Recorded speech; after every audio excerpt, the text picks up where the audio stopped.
ஆடவர் உலகம் வேட்டியில் உதயம். உதயம் வேட்டிகள் ஷர்ட்டுகள். நம்முடன் இணைப்பில் இருக்கிறார் கிரிக்கெட் விமர்சகர் பாஸ்கி. வணக்கம் சார். வணக்கம் மேடம். T20 உலகை கோப்பைக்கான அணி இடம்பெற்றுள்ளது. இந்திய அணி அறிவிக்கப்பட்டுள்ளது. அதுல தமிழக வீரர்களுக்கு ஒருவர் கூட இல்லைன்றது குறிப்பிடத்தக்கது. ஏன் நம்ம தமிழக வீரர்கள் ஒருவர் கூட இல்லை? ஆக்சுவலி இது என்னன்னு சொல்றீங்க, இப்ப வேர்ல்ட் கப்ல தமிழக வீரர் இருந்தார், ஸ்குவாட்ல அஸ்வின் இருந்தாரு. நான் தான் ஃபைட் பண்ணிட்டு இருந்தேன் எவ்ரி வீடியோல. ஒரு ரைட் ஆர்ம் ஸ்பின்னர் இல்லாம ஆடக்கூடாது நான் ஃபைட் பண்ணிட்டே இருந்தேன். பட் அது அதுக்கு ஒன்றும் இம்பாக்டே இல்லை. இந்த தடவை நான் கண்டிப்பா அஸ்வின் இருப்பார் நினைச்சேன். பிகாஸ் பிரெயினியா போடுற ஒரே ஸ்பின்னர் அவர் தான் ரைட் ஆர்ம் ஸ்பின்னர்ஸ்ல. அது ஏன் எடுக்கலன்றது தெரியல. இப்போ நம்ம என்னன்னு சொல்றது, இதை இப்போ மெரிட் வைஸ் அவர் டெஃபினட்டா ஆடணும். ஏன்னா அந்த மாதிரி விக்கெட்ஸ் வெஸ்ட் இண்டீஸ் அண்ட் அமெரிக்காலாம் போனீங்கன்னா கொஞ்சம் ஸ்லோவா இருக்கும். இனிஷியலா கண்ணாபுரம் ஸ்லோக்ஸ் ஆட முடியாது. அந்த மாதிரி இருக்கும்போது அஸ்வின் ரொம்ப ரொம்ப பெரிய பொக்கிஷமா இருந்திருப்பார். இந்த ஃபைனல்ஸ்லயே வேர்ல்ட் கப்ல அவர் டிராப் பண்ணதை நான் ரொம்ப கண்டம் பண்ணிருக்க கூடாது.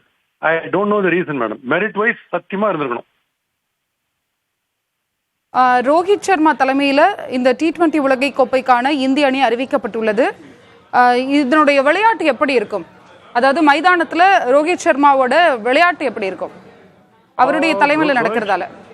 ரோஹித் சர்மாவுடைய கேப்டன்சில எனக்கு எந்த வித சந்தேகமும் கிடையாது. பிரில்லியண்டான கேப்டன், பிரமாதமா ஹேண்டில் பண்ணுவார் எல்லாத்தையும். மேல ஒன்றும் டவுட்டே இல்லை. அவருக்கே அஸ்வின் ரொம்ப ஃபேவரட். அவர் எப்படி அஸ்வின் இல்லாம ஆடுறாரு எனக்கு ஆச்சரியமா இருக்கு. அவருக்கு ரொம்ப பிடிக்கும் Ashwin. Okay. And one more thing is, conditions அங்க கொஞ்சம் வேற மாதிரி இருக்கும். கொஞ்சம் நம்ம எதிர்பார்க்கிற மாதிரி பால் ரொம்ப குயிக்கா வராது.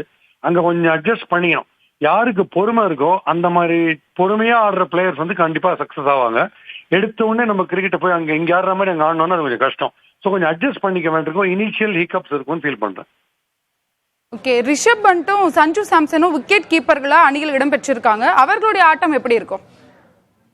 ரிஷப் பண்ட் அண்ட் சஞ்சு சாம்சன் அவங்களுடைய பேட்டிங்கை பொறுத்த வரைக்கும் இந்தியாவுக்கு இன்னைக்குமே அது பிளஸ் தான். பிகாஸ் அவங்க டைம் பால் வேஸ்டே பண்ண மாட்டாங்க. அண்ட் ரெண்டு பேர்ல கீப்பிங்ல ஆப்வியஸ்லி ரிஷப் பண்ட் தான் better of the two keepers. And ரெண்டு பேருமே பேட்டிங் நமக்கு ரொம்ப பெரிய ப்ளஸ் பாயிண்ட் தான். அவங்க ஒன்றும் டவுட்டே கிடையாது.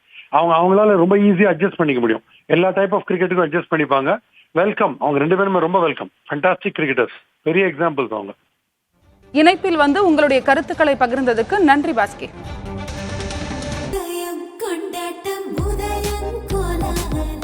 ஆடவர் உலகம் வேட்டியில் உதயம். உதயம் வேட்டிகள் ஷர்ட்டுகள்.